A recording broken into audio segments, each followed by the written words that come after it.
The Binding of Fenrir. In Asgard, the home of the gods, there lived a wolf named Fenrir. He was born to Loki and grew quickly, faster than any creature the gods had ever known. At first, he was small enough to be watched, and the gods allowed him to remain among them. But as Fenrir grew, so did their unease. His size became impossible to ignore. His strength showed itself even when he was still. When he moved, the ground seemed to notice. And when he looked at the gods, there was something in his gaze that unsettled them. Not rage, but awareness.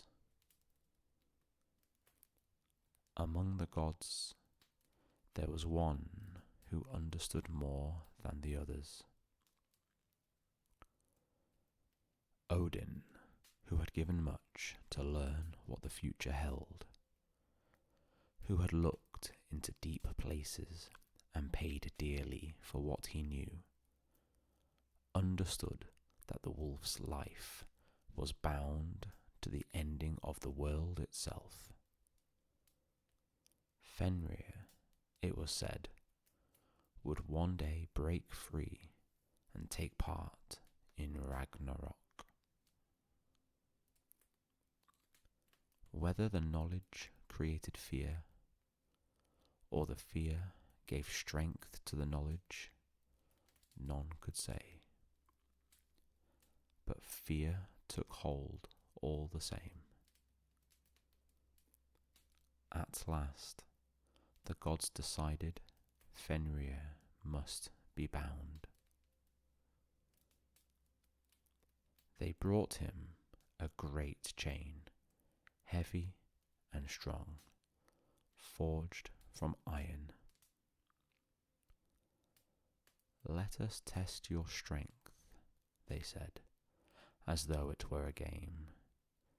"If you can break this chain, it will prove your power." Fenrir agreed. He allowed the chain to be wrapped around him, and with a single movement, he shattered it. The gods were silent. They forged a second chain, thicker and stronger than the first, and brought it again to Fenrir. Once more, he allowed himself to be bound. Once more, he broke free. Now the gods were afraid. They sent word to the dwarves, the finest craftsmen in all the worlds, and asked them to create a binding that could not be broken. The dwarfs returned with a ribbon. It was soft as silk and light as breath, yet it was made from impossible things. The sound of a cat's footfall, the roots of mountains, the sinews of a bear, the breath of fish, and the spittle of birds. They called it Gleipnir. When the gods brought the ribbon to Fenrir, he grew suspicious. "This binding is unlike the others," he said. "I will allow it only if one of you places a hand in my mouth as a sign of good faith. The gods looked at one another. None wished to do it. At last, Tyr, the god of law and honour, stepped forward. He placed his hand in Fenrir's mouth. The ribbon was wrapped around the wolf. When Fenrir strained against it, the ribbon held fast. And when Fenrir realized he had been deceived, he closed his jaws.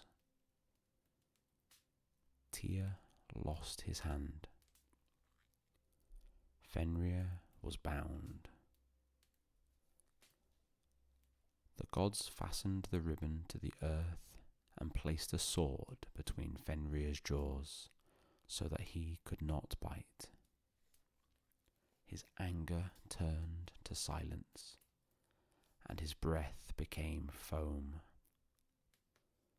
And so Fenrir remained, bound and waiting. The gods told themselves they had done what was necessary. They said the world was safer this way.